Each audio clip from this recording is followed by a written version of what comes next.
That's yeah. Oh, it's That crazy. happens everywhere else in the world. And guess what? It happens here too. Only Wyoming. difference is we lie about it. Mm. Because there's a predator in 1 out of every 4 homes in America. I was not lying. Yeah. The question is when that motherfucker gonna pop out on your kid. Oof. And if they're in the homes, that means they're in the studios, they're in the rehearsal halls, they're in the recording studios. You know, it don't take long to sexually assault somebody. The amount of time that it takes for a parent to go to the bathroom and come back after washing and drying their hands, your child could have been in that moment. Yeah.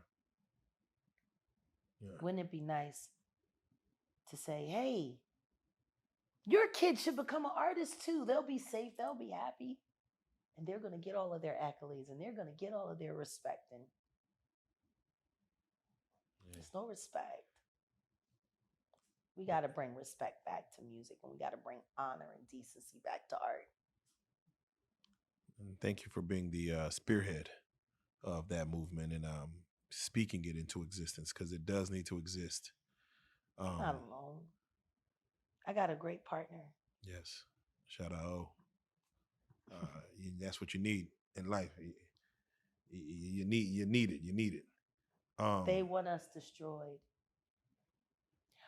I think when they look at me and Odell together, they see the passion for what we believe in. Right. You know, the relationship shit, you know, we say it all the time, and we've said it a lot in the beginning, just like even if love weren't on the table, we would still be working in this capacity with each other because we love working with each other.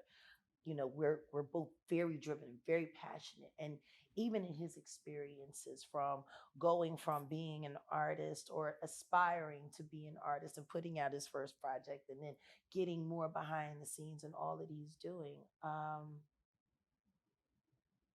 I couldn't imagine working without him now. You know, the love part, that was the extra thing. And we both come to realize that God put us on a path, put us on a mission. And there's something that we see that we need to get done and that we're going to bring other people along. And he said, you know what? You don't have to do this alone anymore. I got you. We're in it. Let's get in it. Oh. And I like the way when we're having those conversations, like when we were talking to that lovely gentleman from Berlin, Germany, and he was like, oh, wow, that's such a great pitch for cruelty-free artistry. And I was like, well, it wasn't a pitch. I was just speaking from the heart. And he said, hey, I got a list of VCs I want to send you. European VCs to get behind something as worthy as this, because it's necessary everywhere. There's cruelty everywhere. Can I ask you about the cruelty in Philadelphia? I got to get your take on a man ejaculating on a woman's leg. On a train? No, it was in a store, and he I mean, that's normal. That's just been going on. Damn. I'll never forget when one of my neighbors, I won't say her name because she's a survivor and it's long past that time, but when we were kids, the homeless man, he had what did they say, grape? He graped her in a phone booth. I was assaulted in a phone booth as a kid. That's normal in Philly. Notice I say it on the train because around this time of the year, this is when the perverts come out and they like to jerk off. Yeah. Oh my God.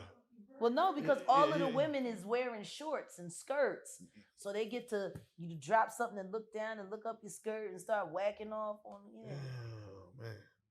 That's been going on. Ain't nothing new. Shit, okay. That's Philly. God bless Philly. Listen to me. I wish he would, but I think he already moved on.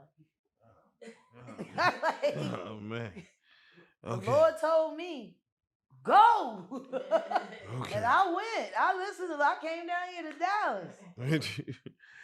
So with that being said, for your movement, what's happening next outside of Cruelty Free? What do you have next going on? I don't want to have this part of the conversation by myself. I have a partner there. He said you got. He said you've been running the show. You've been running it. What about the wall? What about the tombstone?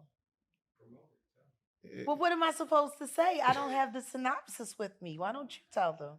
Can you have? Is there a sneak peek? You could just kind of give us a. Okay, so basically, the wall that we have over at realjag.com is going to be kind of like me taking my investigations of different things that I'm looking at and kind of creating it in a realm of a whodunit. Like, for instance, if I were to put Ray J in the middle, Stacey Dash, or timeline, Stacey Dash, Ray J, Clive Davis, how are they all connected? I want to say Diddy, but I don't. We're gonna be going through all of those possibilities. Oh, okay. I wasn't supposed to answer. Okay. And when we started LA as a graveyard, then it was like, okay, we can't just say that anymore, especially after I took them up to 35 for us to film about what happened to Mo there. It's hip hop. Yeah. And that's going to be moving on to Tombstone.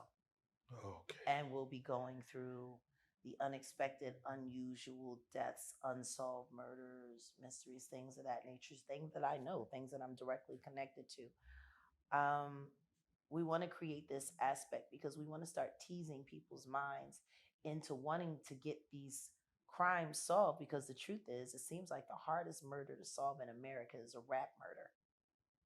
Yeah. They just don't seem to get solved. Without question. That's a problem. Without question. Because we got over 35, 40 years of hip hop homicides. Yes. How many of them get solved? They created a whole show. Yeah. Unsolved hip hop mystery. Are you fucking kidding me? Hey. I have to ask you, you mentioned Clive Davis. They just showed him recently walking into somewhere, and they asked him about Diddy, and he said who? Is that old age, or does he not? They're not in the same world, or they're in the same world, but they're not cohorts. He's definitely been his ass. Oh, okay. I would call that the same world. Okay. It's pretty intertwined. And for him to say Diddy who is his way of saying, I'm not talking about Sean anymore. Maybe he's been playing cozy with the other Sean. Maybe he just got him another Sean. Okay. Jay-Z's awful quiet. They want to give $300 million to Philadelphia to help them with an educational effort that I already know is going to get raped by the state. It's not going to go to the school. It's not going to help anyone.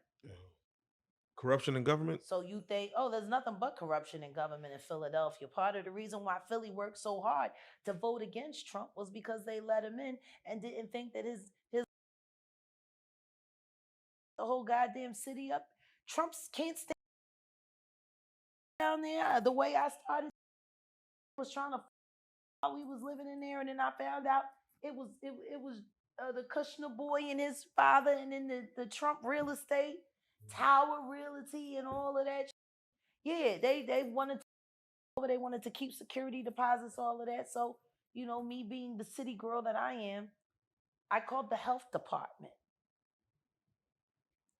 And I asked 3 of my neighbors that lived on the same block as me to let them come in when they came to visit me. They collected all of the offenses from the property. Guess what? Turned out the property wasn't even properly registered. We weren't even able to actually turn on our electricity and our water with the company because there was no, it technically, it wasn't supposed to be there. Ain't that wild? Trump. That's what they did in Philly. So I ended up calling in, and then the health department came in, and then they gave them 30 days, and come to find out this wasn't wrong, and this was wrong, and that was wrong. And they had to give me all my money back, all $15K. And I stopped paying rent from the day I called the health department. They thought they was going to cost me $100,000 in legal fees, and all I had to do was make a phone call and open up the fact that all of their permits They faked them all. That was Trump realty. Hell yeah, Philly gave all that so-called redevelopment, all that the smoke and mirror infrastructure deals, and nah. I mean, for crying, this is the same guy who went down to New Orleans right after Katrina, came back to Philly and started selling land futures on land that was still owned by families who had been there up to 9 generations. And he was already selling futures because the whole idea was he was supposed to go down there, Trump was supposed to go down there, and they were supposed to build, after they cleared out all the black folks from the Ninth Ward, they was going to build Hotel Casino right there. Because, there's beautiful land, Ninth Ward, nothing but water, gorgeous.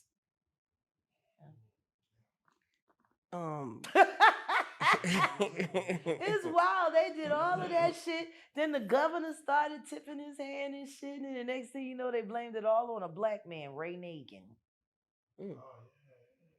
who helped them. Honestly, it was Ray Nagin's bid that really got Angelina Jolie and Brad Pitt to come down there and do as much as they did. And guess what? They sent him to jail.